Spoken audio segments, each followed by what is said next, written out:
Good morning, good morning, good morning. Oh, wow, that sun is shining. I tell you, I'm trying to adjust this. But good morning. You know, if it's Wednesday, it's time for your Gem Nugget, and I'm Gail Gilmore. Oh, my goodness, another beautiful day. Yes, this is a day that the Lord has made. We're still rejoicing, and we're glad in it. Trying to get that sun right. But anyway, I got a Gem Nugget for you. It's going to be kind of long, so stay with me here. Desire to be chosen by God rather than called by man. Hmm. Wow, where are you coming from, Gail? Wow, we are in a series of lessons in our church school lessons about God's choice. And I just want to remind you, uh, I will be doing Church School Live tonight, Wednesday.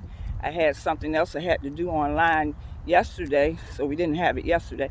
But join me tonight for the birth of Moses. We know that God chose him later to lead the children of Israel out of Egypt. But we're going to look at his start tonight.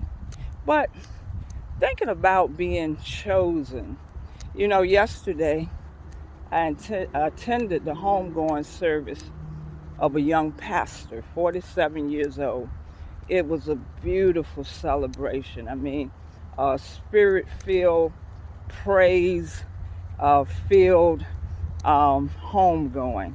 And it was befitting for this young man.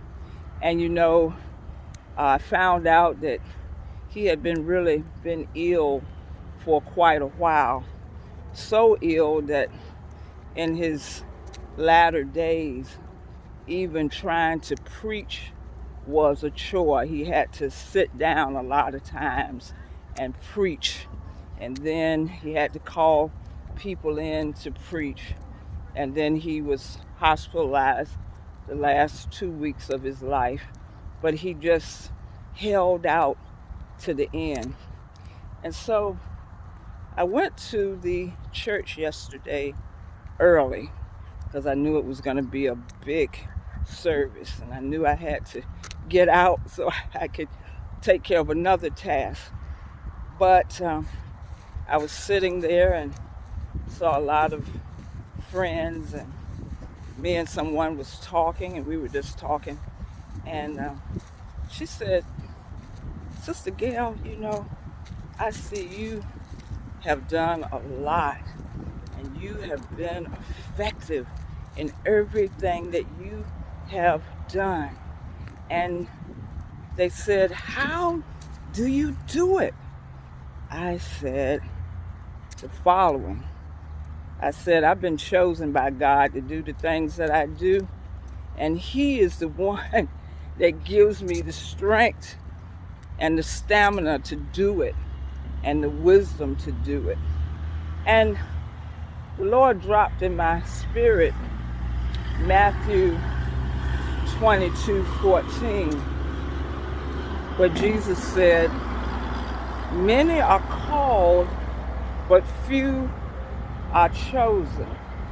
And I said, I don't know, God just put that scripture on my mind. And I said, "Well, Lord, why is there a difference? Why, why does the scripture say many are called, but few are chosen?"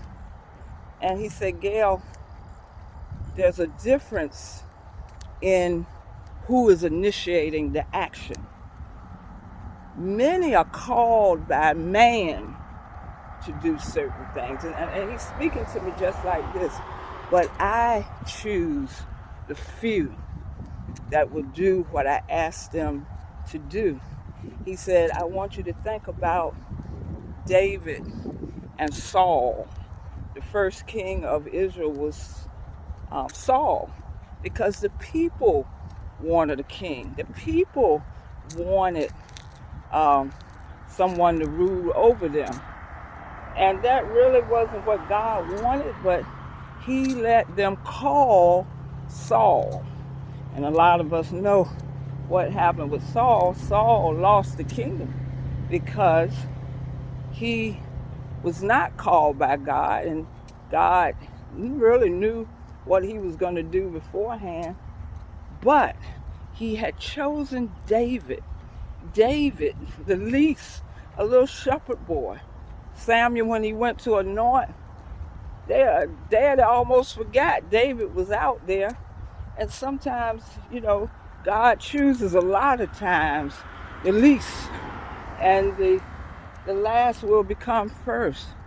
But the difference is being called by men but chosen by God. You need to desire to be chosen, because if God chooses you, he's going to equip you and give you everything you need to complete the task. I thank God for being chosen. Doesn't matter who calls me, and sometimes we want to be validated by man. I'd rather be validated and chosen by God. I'm going to stand on his promises. And when I stand on his promises, I am on a solid rock, and I can do whatever that he desires for me to do. And what I know, that whatever he chooses for me to do is going to be for my good and for the good of those around me. So that is my nugget for today. Don't feel bad because people don't call on you or don't want you to be part of their clique or whatever. Desire to be chosen by God. That's the best appointment that you could ever get, is to be chosen by God. I thank God for being a chosen vessel. I don't always get it right. God sometimes has to turn me around and correct me to do the things that he wants me to do. But the bottom line, he chose me. So it's his responsibility to work it out and help me be what he has chosen for me to be. Not just called to be, but chosen to be. Oh, I hope that helps somebody. Because I know some people are struggling because you don't have, the majority of the people are with you. But as long as I have God, I have the majority. So you be blessed. Don't forget, desire to be chosen by God rather to be called by people. All right. Don't forget, join me. New night tonight, Wednesday, only this week. I'll be back on my regular schedule next Tuesday. So tonight, join me for Church School Live. I really enjoy it when you come on. And you all have just been a blessing. And I know you have a hunger. We had a gentleman last night. What, you're not coming on tonight? No. He missed the message. But anyway, I look forward to sharing with you because I've been chosen for this. All right. Be blessed.